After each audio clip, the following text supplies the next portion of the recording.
The Ninjago City Markets is a new officially revealed LEGO set that will be the biggest LEGO Ninjago set of all time at over 6,000 pieces. But is it worth it? Is it worth all the hype? Is it better than the other LEGO Ninjago City sets? Would it work with them? And is it really that good of a set? Let's get on with that. So this will be coming out on June 4th in the UK and the same in America. It's £399, which is quite expensive. It's a large price tag, so it's got to be a pretty good set to suffice for that price tag.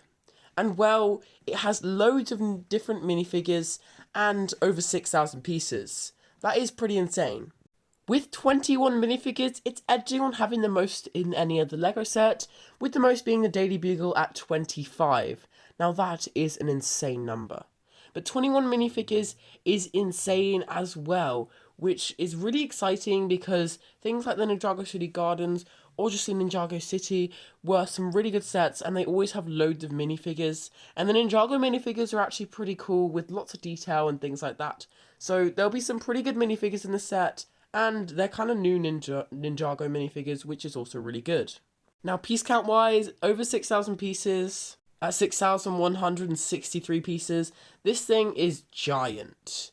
Now, the largest LEGO Ninjago set of all time, that's something that's quite hard to beat, which used to be Ninjago City Gardens with over 5,000 pieces before it, which we thought was unbeatable, but of course, LEGO came through and did it again. But also, we cannot forget that price tag of 320 quid. Now, that is expensive, and it's probably worth it though. 21 minifigures with 6,000 pieces is a lot. And for 320, sometimes with LEGO you could even consider that a bargain. So I think that is definitely going to be worth that price tag. With how many pieces and how many minifigures there are in this set, it's got a lot to it. Now, looking at the set itself, it does look like a lot of the other LEGO Ninjago City sets. It has a very large build. It's got some water underneath, which is what all of them have, which is kind of fun. And for some reason, there's some waste in the water. And it has this little skyride thing, which I love. That's my favourite part of it. It just looks so much like a little city.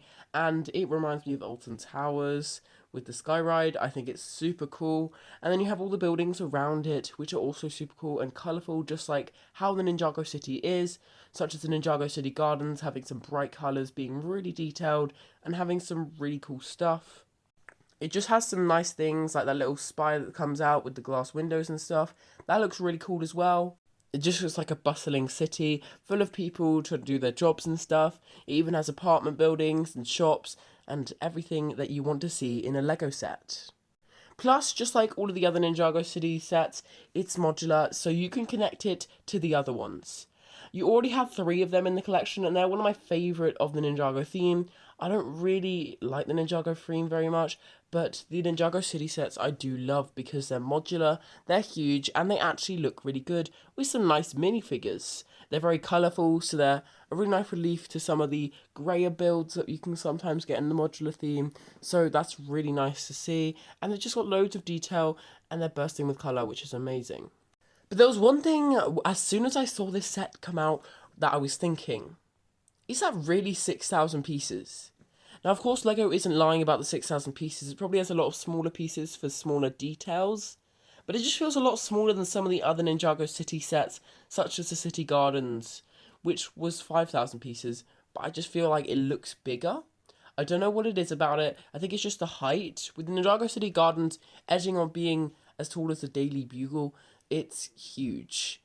And this one just isn't as tall, but it's a lot wider, so that might be the difference between them. I think it definitely does have 6,000 pieces. LEGO wouldn't lie about that, but it just feels a bit smaller than the other Ninjago City sets. And of course, with it being modular, you can take every single piece off and look at the little interior details, which is awesome. I think that's really cool because they do make some little dioramas in there. They make some really cool things in there that will look just amazing. I just think that they've done lots of good work with this one. They've really thought about it, made it detailed, made it look nice, made it colourful, just made it everything that the Ninjago City sets are. And its size means it's going to be a great build, and it would take quite a while, so it's a really exciting thing to see, and I can't wait to see what happens on June 1st when it comes out. So that was all about the new LEGO Ninjago city markets. I really hope you enjoyed this video. You can subscribe up there. There's another video down there. Really hope you enjoyed. See you all next time.